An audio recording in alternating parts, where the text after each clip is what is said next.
আসসালামু আলাইকুম। আপনারা সবাই কেমন আছেন? আপনাদের দোয়া ও ভালোবাসা আলহামদুলিল্লাহ আমি ভালো আছি।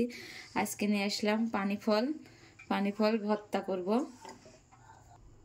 এই দেখুন, নিয়েছি তিতল আর নিয়েছি সামান্য একটু জিরের গুঁড়া। এবার দিয়ে দিলাম পরিমাণ মতন লবণ।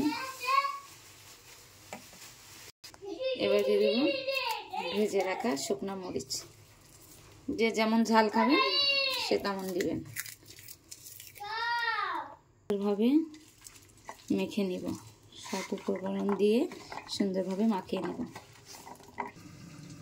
এই দেখুন আমার পানি ফল মাখানো কমপ্লিট। খেয়ে দেখি কেমন লাগছে।